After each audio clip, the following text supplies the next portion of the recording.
What's going on, guys? The year is 2022, and we've all been hearing about the Great Resignation. Everybody's quitting their jobs, switching around, getting to the bag, as they like to say it.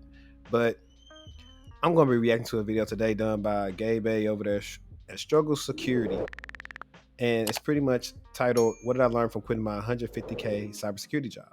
So I feel like this would be interesting because think about it. I don't have the stats. I'm not going to put up the stats for like the average American. We're going to just say for giggles, the average American probably makes what $40,000. Maybe the average family makes like 80,000 median income or something like that. I don't know. I'm not gonna look it up. Y'all can post the stuff in the comments for me. But I thought this was eye catching to me, and I've been meaning to react to some of Gabe's stuff. So without further ado, let's get into it.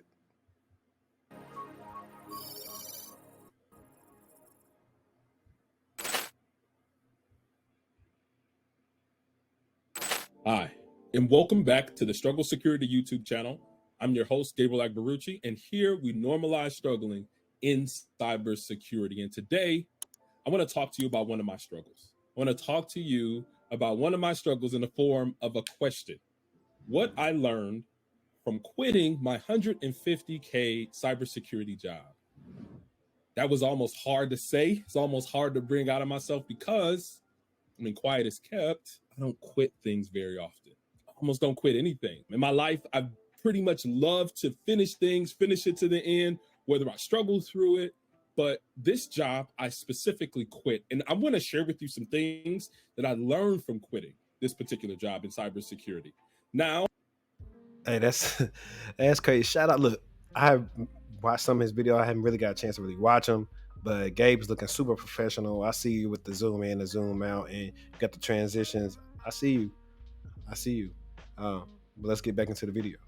now I do want to preface it with this because there's a lot going on in social media and society. Here in the US, we're having something called the Great Resignation, where millennials and other job seekers, these individuals are leaving the job force altogether. They're walking away from their jobs, their high paying jobs as a result of the pandemic.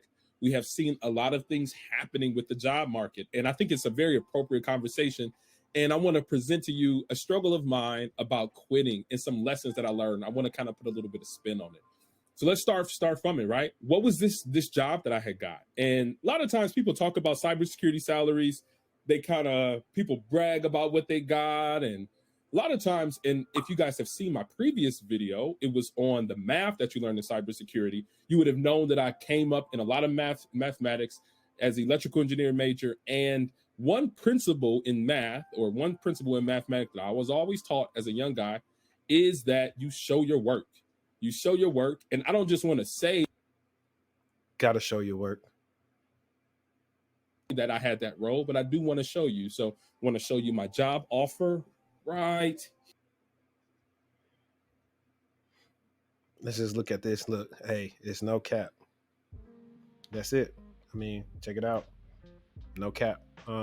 Maybe I should do that in my video. But hats off to Gabe for actually showing this to everybody. We don't. Most of us, people like Gabe, seasoned professionals like me, we don't have to come up here and lie about what we're making. Let's go. Let me break it down a little bit to you. So this particular role was what you call a cyber network architect or cybersecurity network architect. And this was back in 2018. And I blurred out information. Hey, if this was 4 years ago, hey, listen, the bag has went up. They paying way more than 140 now for that role. Trust me. That made it very specific to the organization I was working for. And as you see, it says during your employment, you will be paid a base salary is 147K 680 as a base salary. So that was very good salary for a cybersecurity role. And I was working 100% remote. I was right there from home, working in a very low cost of living area. So that's one thing there. And also, I want to point you down to where it says, in addition, you will receive a 5K one-time sign-on bonus. So those sign-on bonuses come. I had negotiated that because I said I wanted 150K.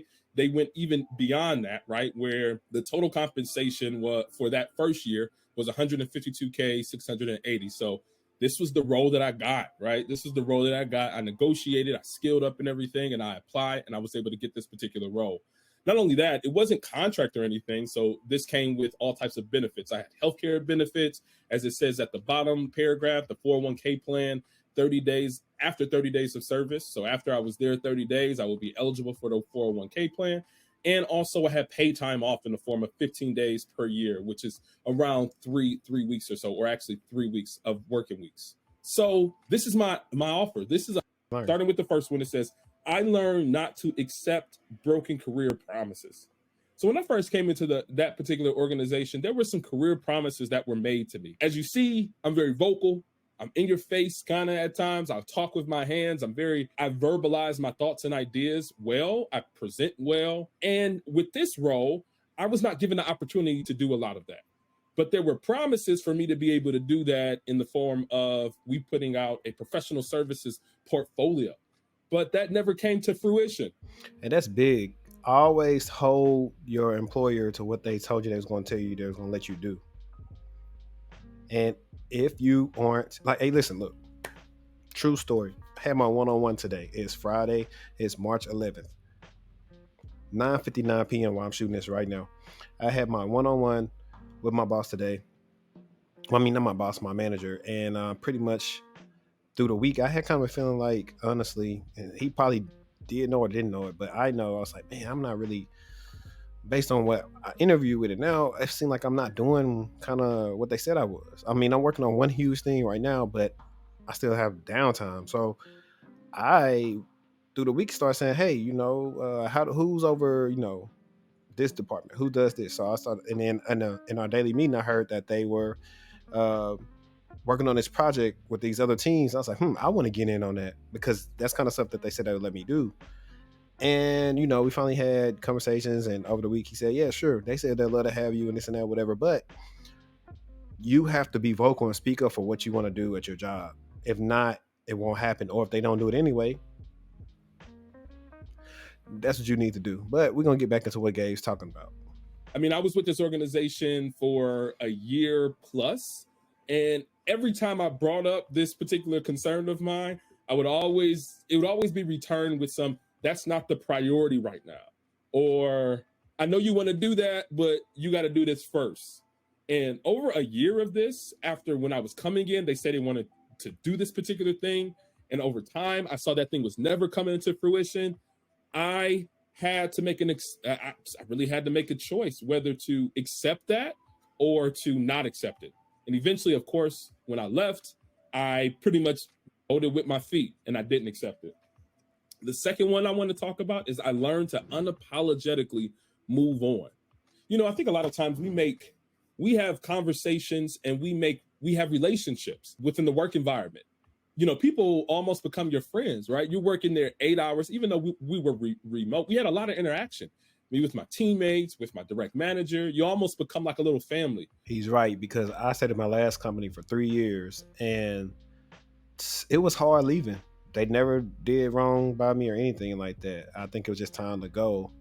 And I made some, I was texting my old manager this week, you know what I'm saying? Like just staying in touch, because that's how much of an impact it was on my life. And I still have some friends that I met there that I talk to outside of work from time to time. So he's definitely right. It's really easy to get caught up in that, but you do have to learn to do what's best for your career. I'm going to go to his next point. But I don't want to just leave you there with those lessons, but I also want to move on and give you advice that I was able to get, or advice that I would like to give you in order to help you with that transition if you are considering quitting, right? The first one I would say is to rationalize your insecurities. So before I left that organization, there were all types of people talking to me, telling me, hey, the first one was, you don't want to be seen as a job hopper. I'm like, job hopper? What does that mean? People were kind of telling me about what that meant, that you don't want a bad reputation of going from job to job to job, place to place to place. And I had to try to understand that, right? I had to rationalize that. What does that really mean? And did that apply to me? Another one is that some people were telling me that this is an unstable cybersecurity market. People were just saying stuff, right? Kind of saying stuff to keep me in the same place. Hey, listen, he's right.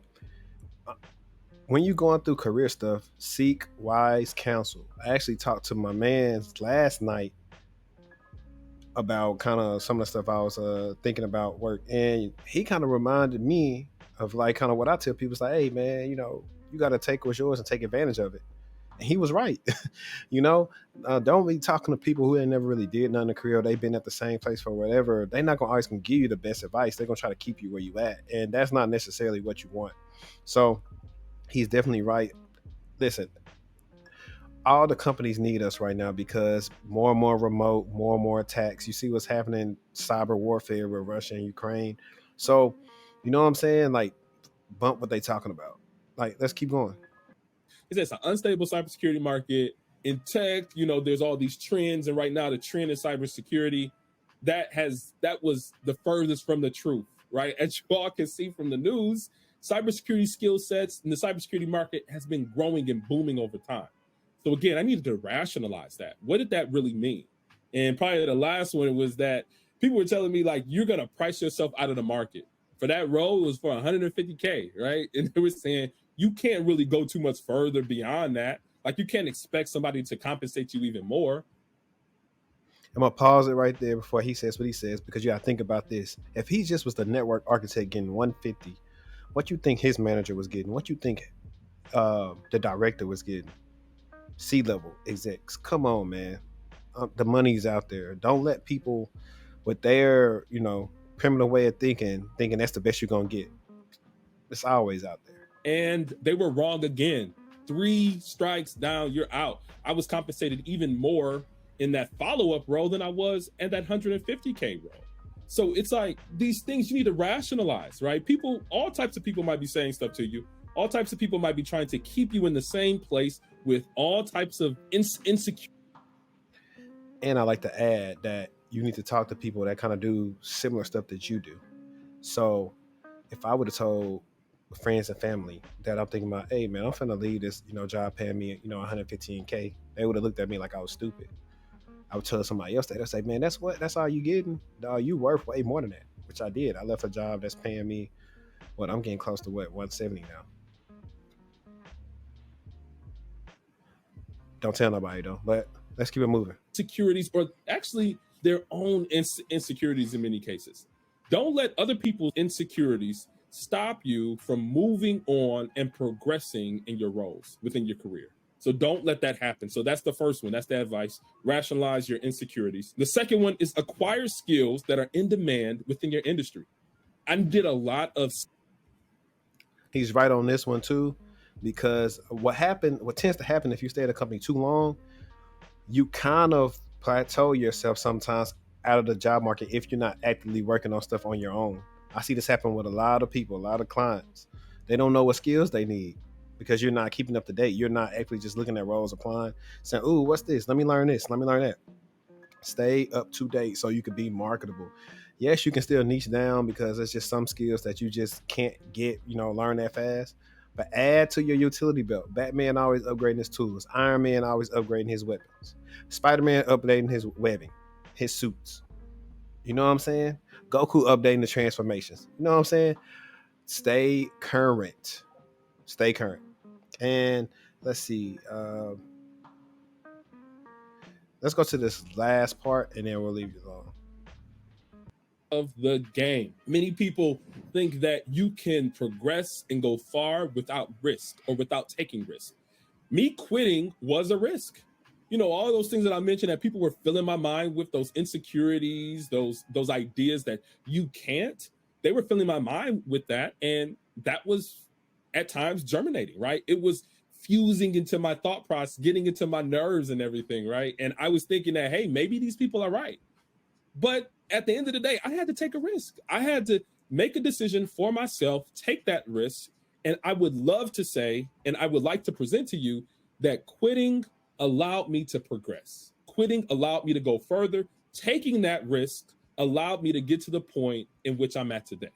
And it allowed me to progress beyond other individuals' expectations and beyond any of those insecurities that people were placing into my mind. Because, and I was having a conversation with my wife. I'm gonna stop it right there. Shout out to Gabe, man. Listen. I definitely got to get him on the podcast, but shout out to him. Everything he said in his video was true. And listen, not to go on a tangent, but like I always say, if you want to find people to look up to in these different spaces like cybersecurity or whatever you're looking to, choose people like that. That's thorough and transparent. Nothing where he was actually trying to oversell what he was doing or nothing. Super transparent, letting you know what he learned. Honesty. Those are people you need to look up to. And you can. It's hard to know when you're not in it to know what you're looking at, but that's what you need to look for. Consistency. You'll find consistency through his videos, consistency through his various. I've seen him on different interviews. So shout out to Gabe, man. Definitely that was a good video. I learned some of those same things when I chose to left my job. My job for like 3 years. You know, got a lot of progress there, but I knew it was more, and I knew I needed to change my skill set to even be better for if I ever leave this position. So shout out to him. If you learn something new, or if you share some same takes in your career path, put them in the comments below. Let me know what you think, and I'll definitely comment back to them. Check out the Patreon. Question and answer videos may be coming soon, or if you want me to do a certain video. And look, on the Patreon, I could touch different topics. I know I just whisper like that, it's just funny, but I can do different topics that I don't want to put on YouTube. So check that out for me. And yeah,